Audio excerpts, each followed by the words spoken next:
Halo teman-teman, selamat datang di channel Scalping Trader. Kembali saya share watchlist saham saya untuk trading ya tanggal 8 Desember. Jadi ini watchlist saham saya ya teman-teman. Ya watchlist yang akan saya pantau ketat besok di trading saya tanggal 8 Desember. Dan disclaimer, saya sama sekali nggak sharing, nggak ajak teman-teman untuk beli jual ya, untuk transaksi. Jadi kalau teman-teman beli itu keputusannya ada di tangan teman-teman. Kalau teman-teman jual keputusannya juga ada di tangan teman-teman masing-masing. Mungkin sekedar saran dari saya, setiap kali teman-teman entry kan teman-teman pakai entry pakai duit real ya, pakai duit teman-teman. Jadi ya makanya saya mungkin sekedar saran ya, serius lah gitu tradingnya, jangan main-main, jangan ditinggal-tinggal karena saham yang saya share juga saham-saham volatilitas tinggi, high risk high gain gitu ya. Penting untuk melakukan analisa pribadi gitu ya, jangan sembarangan ikut entry aja gitu ya. Seperti itu dan kenapa? Karena tidak ada kepastian saham yang saya info itu naik ya. Sekali lagi saya sampaikan, tidak ada kepastian saham yang saya info itu naik ya. Kondisinya tentu saja sangat bergantung terhadap ya marketnya gimana di ketika dia berjalan gitu ya. Bisa jadi saham yang saya info di sini merah, bisa jadi ARA, bisa jadi merah dalam atau ARB, bisa jadi ARA. Ya, jadi kondisinya saya juga nggak bisa memastikan ya teman-teman seperti itu. Oke, langsung aja ke list sahamnya. Yang pertama saya punya saham DOH, yang kedua ini koin, dan yang ketiga ini saham yang akan rilis IPO ya, listing ya, sorry, yang akan listing besok tanggal 8 ya, seperti itu. Jadi sebelum mulai ke pembahasannya ya mungkin sedikit saya mau sampaikan ke teman-teman yang sudah traktir saya ya, yang udah traktir saya kopi, mau mengucapkan terima kasih kepada Bapak Indra Bahrun yang kembali traktir saya kopi, Bapak Uday Azid ya, sorry, Uday Azid, lalu ada Bapak Setiaji Jaka, sorry, Bapak Setiaji Jaka dan Ibu Suprihati ya, yang sudah traktir saya kopi. Terima kasih ya, mudah-mudahan nanti Bapak Ibu cuannya makin banyak gitu ya. Cuannya cuan apa nih Bapak Ibu nih? Apa dari mana ya? Saya nggak tahu nih. Ya intinya seperti itu. Dan di hari Jumat kemarin teman-teman, langsung aja saya review saham kemarin tanggal 5 Desember ini, watchlist saya nggak ada yang perform ya. Humi, Golf, BSBK sama Atla, dan semuanya nggak ada yang perform saya katakan ya. Langsung aja saya review. Humi ini ARB ya, lock, ARB lock, BSBK 4,6%, Golf 7%, Atla 12%. Wow, ini jadi rekor saya ya teman-teman, banyak yang saham merah. Cuma ya sebagai disclaimer lah ya, sebagai disclaimer saya coba gentle sampaikan bahwa ya ini ya, saham yang udah saya info itu nggak selalu naik, nggak selalu naik. Makanya saya ingetin. Dan ini sedikit ya, pada saat tanggal 5 tuh ya, tanggal 5 nih ya, 5 Desember saya bilang ini saya forward dari channel satu arah, watchlist tanggal 5 Desember Humi, Golf, BSBK, Atla. Oke. Nah, di jam 09.11 ya. Jadi hari Jumat jam 9 lewat 11 menit saya udah bilang tuh ini udah jelek semua. Nah, jadi saya udah bilang tuh tanggal 5 Desember kemarin tuh waktu jam 9 lewat 11 ini udah jelek semua, ini jangan entry lah gitu. Jadi intinya seperti itu. Jadi saya tuh udah ngerti ya kalau saham jelek tuh ya, makanya saya selalu bilang di awal biasanya saya hanya entry di saham yang direspon market. Dan ya saya juga sering sampaikan ke teman-teman bahwa kalau trading saham itu pakai chart 1 menit, dan disitulah teman-teman bisa menentukan ya titik support sama titik level-level harga krusialnya gitu ya. Saya bahas satu-satu. Coba di case-nya Humi, dia open langsung hijau, setelah hijau dia turun. Dia break, once dia break dari sini ya saya akan buang sih. Nah, mungkin teman-teman ada yang sangkut di Humi, bilang di komen sangkut Humi 17% ya. Berarti kan belinya di sini-sini lah kurang lebih. Nah, dia nggak jaga pakai trailing stop atau jaga pakai stop loss gitu ya. Dan ya ketika dia break low gitu ya, break low di jam 3-an menjelang market closing, ya udah sadarnya baru udah lock gitu ya. Itu case-nya selalu sama, mirip-mirip. BSBK juga sama nih, opennya kencang. Begitu dia open kencang, di high-nya ini turun ya, ambrol begini, kalau nggak langsung TP, nggak langsung exit, wah pasti merah di portonya. Golf juga sama nih, opennya gini tuh. Ya kalau kayak gini di scalpingin bisa nggak? Masih bisa banget ini. Ini masih punya spare 5 menitan kali ini buat cari cuan di sini. Ya, cuman kalau nggak buru-buru exit ketika dia ada guyuran begitu turun ya. Pokoknya intinya sih kalau menurut saya sih pakem saya tuh chart 1 menit ya. Dan di dalam chart 1 menit itu kalau seandainya dia udah ada merah dengan volume besar, saya udah pasti exit. Ya, seperti itu nih case khususnya si Humi nih yang guyur LS nih ya. Mantap nih LS ini.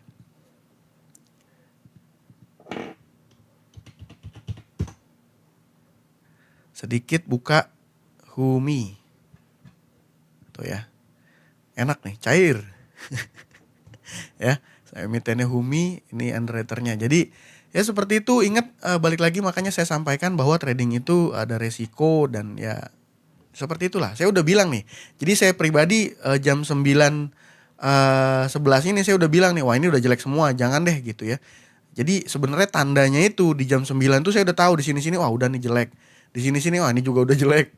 Ini juga udah jelek gitu ya. Ya sama. Jadi again mungkin kalau teman-teman yang akhirnya merah portonya di kemarin trading hari Jumat ya mudah-mudahan ini jadi pelajaran dan harapan saya mudah-mudahan nanti nextnya di next trading bisa jadi pelajaran yang berharga dan di next trading juga teman-teman bisa balikin teman-teman punya loss ya. Karena di trading itu ya menurut saya kalau saya pribadi ya loss itu biasa aja sih. Stop loss CL itu biasa aja sih gitu. Makanya saya selalu scalping dengan size yang udah saya tentukan gitu ya dengan batas-batas resiko yang sudah saya pahami gitu ya. Jadi saya nggak sembarangan, nggak tradingnya nggak serampangan entry exit entry nggak gitu ya. Cuman ya ada hal-hal yang jadi acuan juga gitu ya. Seperti itu dan untuk watchlist Senin besok saya ada DOH sama koin. Lalu yang ketiga ini IPO RLCO. Nanti saya ajarin sharing ke teman-teman untuk RLCO ini gimana sih kalau seandainya tanda-tanda dia masih oke, bakal arah lagi nextnya atau udah kayak udah mau ciri-ciri mau udahan. Nanti saya share ya. Ini apa yang saya share nanti ini sebenarnya kayak nilainya kayak nilai kelas jutaan loh. Nanti deh teman-teman yang udah ikutan kelas IPO pasti nanti bilang wah ini ilmu mahal. Nanti saya tungguin konten sampai habis. Ya, yang pertama saya mau mention DOH. Kenapa DOH? Karena DOH kemarin price actionnya oke. Ini kan satu kali naik besar, volume gede dan dia ngebase gitu ya, ngebase kayak konsol. Nah di sini sebenarnya keluar volume. Saya nggak mention, nggak merhatiin tuh ya. Besokannya merah tipis, langsung boom, arah. Ya, data transaksinya gimana? Menurut saya ini data transaksinya oke. Ini movernya mirip-mirip ya. Di sini tanggal 24 foreignnya belum keluar nih. Keluarnya udah kecil ya. Jadi saham DOH sama koin ini ya menurut saya ada sedikit kemiripan lah ya. Nih AK yang jadi mover tanggal 5 ini juga AK sama BK foreign gitu ya. Nah, menarik nggak? Menarik. Kenapa? Karena per tanggal video ini dibuat ya tanggal 7 Desember saya coba cari DOH ini terakhir dia kena suspend itu di Januari. Harusnya ini udah kereset ya teman-teman, udah 11 bulan. UMA juga sama di bulan Januari. Jadi sebenarnya kalau resiko dia kena UMA sama kena suspend ini sangat kecil menurut saya. Oke, ya tinggal mungkin yang perlu diperhatikan adalah histori saham-saham yang digerakin sama foreign ya. Nanti saya bahas di koin juga. Jadi DOH ini alasan saya itu volumenya gede, data transaksinya oke. Ini retailnya keluar ya by the way. Tuh, cakep makanya. Ya, koin gimana? Koin juga di breakout. Kemarin ya breakout, yang nge-breakoutin siapa? Yang nge-breakoutin foreign. Bukan si KI-nya ya, bukan si underwriternya. Nah, kita perhatiin. Cuman ini foreignnya ZP jarang sih. Sebenarnya kalau yang bot yang paling sering saya lihat aktif in out di saham yang perform gitu ya. Biasanya AKBKCC. Cuman ini ada ZP. ZP-nya ZP foreign. Jadi sedikit suspicious ya belum tentu sama. Ya, koin juga menarik, volumenya gede, data transaksinya oke dan yang mungkin jadi pelajaran buat teman-teman ya kalau teman-teman masih ingat case yang pernah saya mention yaitu sahamnya BBYB. Ya, di tanggal 27 November di isi saham BBYB ini, nanti saya studi case juga sama CDIA. Jadi teman-teman saya harap nonton kontennya sampai habis ya, supaya ngerti. Nah, tanggal 27 November di candle ini dia volumenya besar ya. Ya, dia naiknya juga 24 ARA ya. Naiknya 24,7%. Nah, data transaksinya yang jadi mover adalah foreign. Ini saya coba capture ya biar ngemudahin saya juga. Oke. Nah, ini ya. Kita perhatiin ininya teman-teman.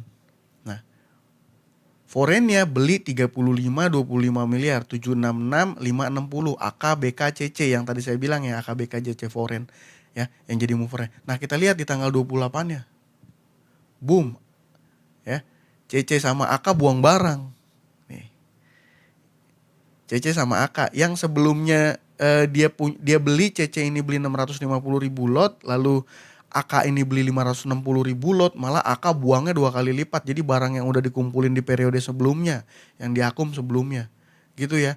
Jadi makanya saya ngelihat ini kayaknya bener-bener fenomena aktifan bot mungkin ya, mungkin saya bisa salah, koreksi kalau teman-teman yang lebih tahu ya. Jadi dia bisa balik arah secepat itu gitu ya. Makanya penting saya sampaikan ke teman-teman bahwa ketika pagi market opening 1 sampai 10 menit, 1 sampai 5 menit awal itu jadi momen-momen krusial, sahamnya bakal lanjut naik atau turun.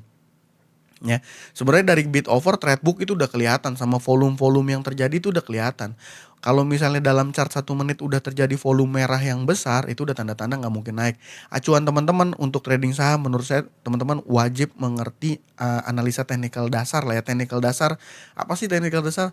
Ya market structure gitu, higher high, higher low gitu ya. Itu mesti ngerti gitu ya. Kalau belum ngerti dan teman-teman entry apalagi duitnya gede, sayang duitnya di market.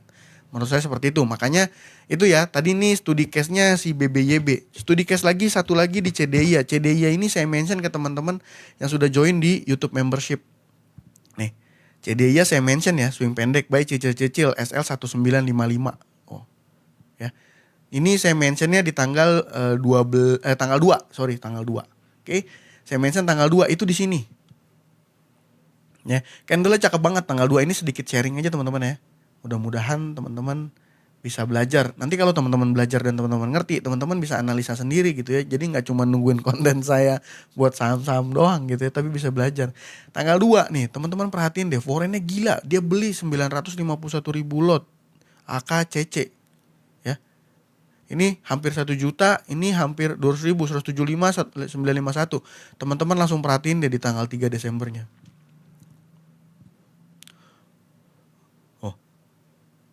Langsung jualan AK sama CC-nya. Jadi ini juga terreflect di chart net foreign buy and sell-nya Stockbit ya di sini nih. Dia beli foreign-nya, besokannya langsung jual.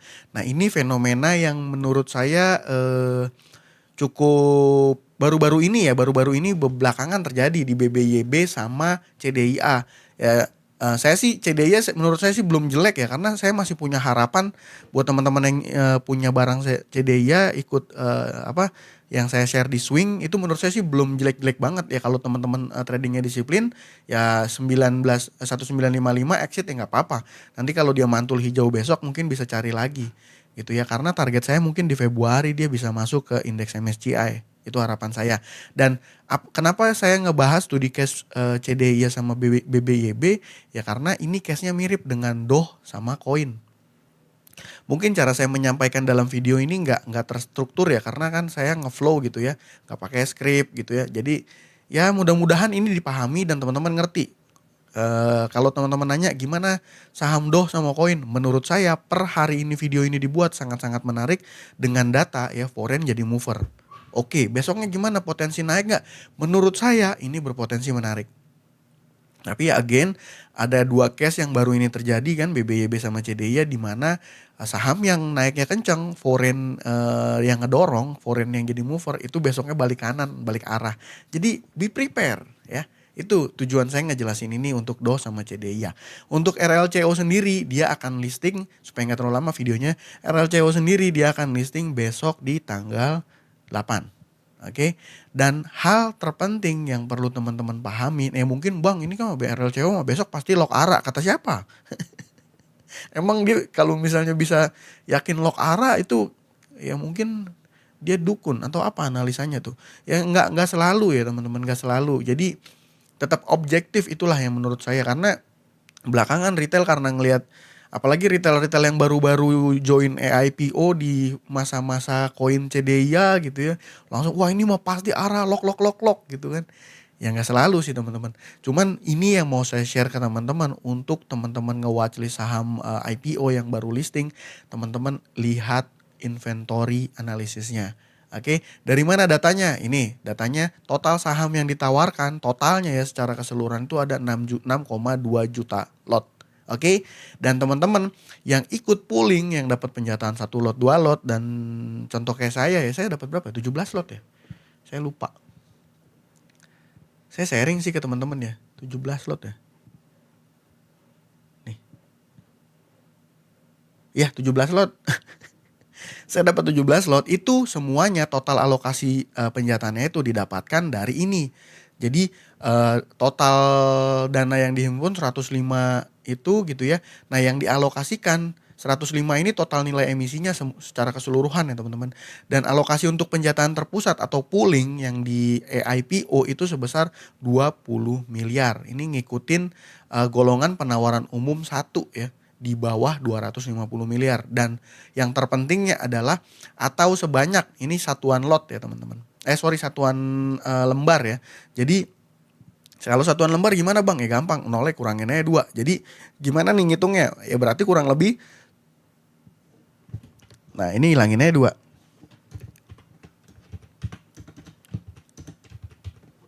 Nah, udah. Jadi gimana besok kalau seandainya sahamnya tandanya masih oke ya teman-teman tinggal perhatiin aja di trade book ya. Perhatiin di trade book, saya ambil contoh let's say DOH lah ya. Nah, teman-teman bisa dari trade book, bisa dari order book juga harusnya terlihat ya. Ini teman-teman bisa pakai chart, mungkin chart kelihatan nggak ya? Oh nggak kelihatan. Oke, pakai price di paling bawah ya. Nah di paling bawah ini kan ada B lot, S lot. B lot ini saya buy lot, S lot ini artinya sell lot gitu. Total jumlah kepemilikan yang dijual secara lot ya. Nah total sell lotnya ini 5,7 juta. Nah ini 5,65 juta. Terus gimana kita cara taunya ya? Gampang teman-teman. Teman-teman perhatiin aja besok si RLCO kalau di titik sellernya ada kurang lebih sampai lebih misalnya ya. Misalnya sampai lebih 1.300.000, 1,3 juta lot yang dibuang barang yang di sell gitu ya. Ya berarti itu udah bukan cuman barang retail yang jualan. Jadi udah mesti warning. Kenapa? Karena orang yang punya barang di fixed allotment atau saya nggak tahu nih, saya belum baca detail prospektusnya, sepertinya ini di lock ya. Pemegang saham pengendalinya di lock ya kepemilikannya ya harusnya ya. Ya intinya mungkin yang di fixed allotment itu dia udah mulai buang barang. Kalau dia udah mulai buang barang, siapa yang nampung? By logika. Gitu ya. Jadi menurut saya RLCO ini tetap dipantau ya, mungkin dia arah, tapi kalau seandainya dia nggak arah, teman-teman bisa jadiin acuan ini ya.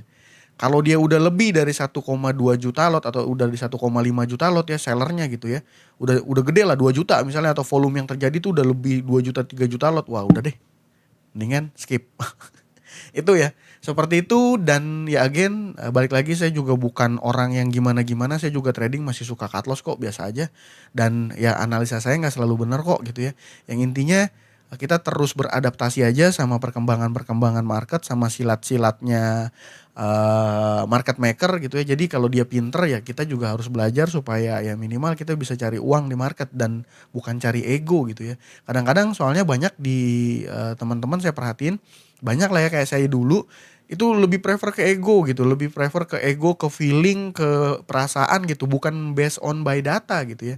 Jadi makanya begitu ngelihat Humi, nah, wah Humi nih dia naik terus merah terus dia ditahan di sini-sini kan, dia ngebase lah di sini. Ah udah tenang, hold aja, nanti besok naik kok gitu. Dan mereka juga nggak pasang stop loss by the way, dan itu ya beresiko, berbahaya. Ini yang saya mention kemarin selalu saya inget-ingetin ya. Saya selalu inget-ingetin saham yang saya mention adalah saham dengan volatilitas tinggi. Jadi bukan model kayak BBCA gitu ya yang minus 3% aja IHSG udah gonjang-ganjing pasti. Nah ini mah sahamnya kan saham ya second liner yang punya volatilitas tinggi. Jadi di mana dalam hari yang sama saya bisa cuan 8% dan potensi cuan potensi loss juga bisa sampai 4% gitu ya. Makanya ya teman-teman mungkin gak selalu semua orang cocok, tapi ya itulah gitu ya. Kalau saya hanya share yang menurut saya menarik. Dengan teman-teman wajib melakukan analisa ulang. Kalau nggak cocok, apalagi teman-teman baru belajar, masuknya 1 lot aja, lot kecil aja, lot mini aja. Ya, sampai teman-teman benar-benar ngerti. Saya pikir itu. Terima kasih buat teman-teman sudah menonton. Salam cuan. Thank you.